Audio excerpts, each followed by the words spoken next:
আসসালামু আলাইকুম। দুপুর 2:30 আজ রবিবার।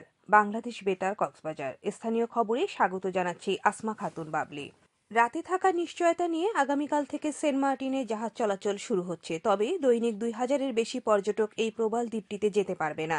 31শে জানুয়ারি পর্যন্ত টানা 2 মাস পর্যটকরা সেন্ট মার্টিনে রাত্রি যাপনের সুযোগ পাচ্ছেন। কক্সবাজার শহরের নুনিয়াছড়া জেডিঘাট থেকে সকাল 7টায় জাহাজ ছেড়ে যাবে। পরদিন বেলা 3টায় সেন্ট মার্টিন থেকে জাহাজ কক্সবাজারে ফিরে আসবে।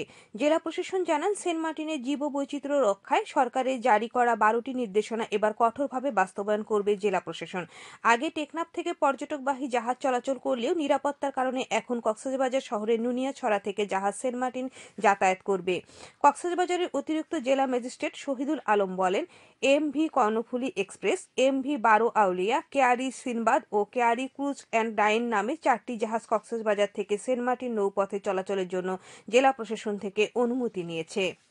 তারুণ্যের উৎসব 2025 উদযাপন উপলক্ষে কক্সবাজারে বেসবল ডেভেলপমেন্ট প্রশিক্ষণ ক্যাম্প শুরু হয়েছে। গতকাল বীরশ্রেষ্ঠ রুহুল আমিন স্টেডিয়ামে বাংলাদেশ বেসবল সফটবল অ্যাসোসিয়েশন আয়োজিত এবং জেলা ক্রীড়া সংস্থার সহযোগিতায় 2 দিনের এই প্রশিক্ষণ ক্যাম্পেইন উদ্বোধন করা হয়।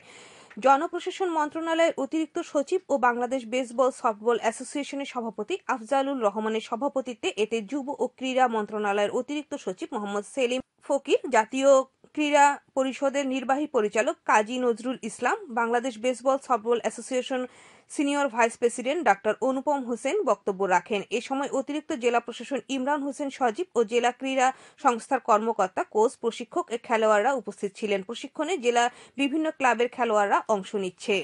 টেকনাফে পৌরসভায় 0 পয়েন্টের নান্দনিক শাপলা প্রতীকের নির্মাণ কাজ এগিয়ে চলছে। ইতিমধ্যে প্রকল্পের 80% কাজ শেষ হয়েছে বলে জানান নির্মাণ সংশ্লিষ্টরা। বাকি কাজ চলতি বছরের ডিসেম্বর মাসে শেষ হবে বলে আশা করা যাচ্ছে। 17 লক্ষ টাকা ব্যয়ে টেকনাফ পৌরসভা প্রকল্পটি বাস্তবায়ন করছে। এটি নির্মাণ হলে উপজেলার সর্বদক্ষিণ সীমান্ত 0 পয়েন্ট চিহ্নিত করা সহজ হবে ও পৌরসভার সৌন্দর্য বৃদ্ধি পাবে বলে মনে করছেন স্থানীয়রা।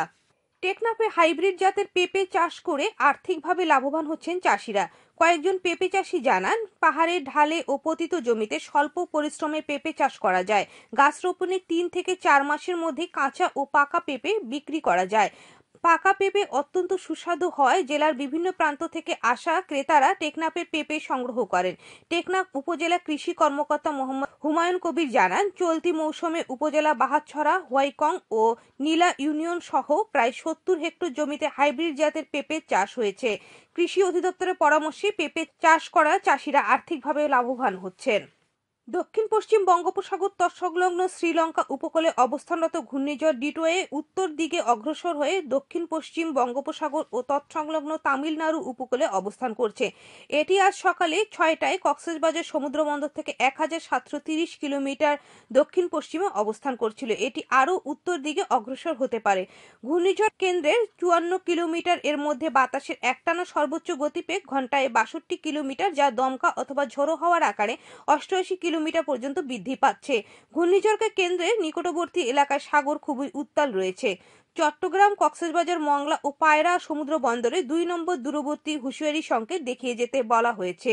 উত্তর বঙ্গোপসাগরে অবস্থানরত মাছ ধরার নৌকা ও ট্রলার সমূহকে পরবর্তী নির্দেশ না দেওয়া পর্যন্ত গভীর সাগরে বিচরণ না করতে বলা হয়েছে। বাংলাদেশ আবহাওয়া অধিদপ্তরের আবহাওয়াবিদ মোহাম্মদ শাহিনুল ইসলাম স্বাক্ষরিত এক বিজ্ঞপ্তিতে আজ এই তথ্য জানানো হয়।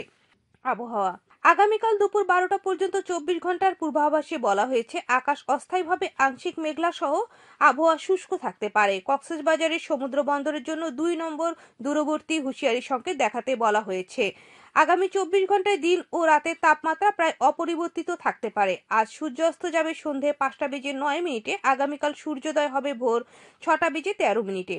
আজকে সর্বনিম্ন তাপমাত্রা ছিল 19 ডিগ্রি সেলসিয়াস এবং সর্বোচ্চ তাপমাত্রা ছিল 28.8 ডিগ্রি সেলসিয়াস। এখন জানিয়ে দিচ্ছি বাঁকখালী নদীর মোহনা ও সংলগ্ন এলাকার সামুদ্রিক জোয়ার ভাটার সময়সূচি। আজ জোয়ার শুরু হয়েছে দুপুর 12টা বেজে 28 মিনিটে, চলবে সন্ধে 6টা বেজে 56 মিনিট পর্যন্ত। ভাটা শুরু হবে সন্ধে 6টা বেজে 56 মিনিটে, চলবে রাত 1টা বেজে 10 মিনিট পর্যন্ত। পুনরায় জোয়ার শুরু হবে রাত 1টা বেজে 10 মিনিটে, চলবে আগামীকাল সকাল 6টা বেজে 58 মিনিট পর্যন্ত। খবর শেষ হলো। আমাদের পরবর্তী খবর প্রচারিত হবে আজ বিকেল 4টা বেজে 30 মিনিটে ইংরেজিতে।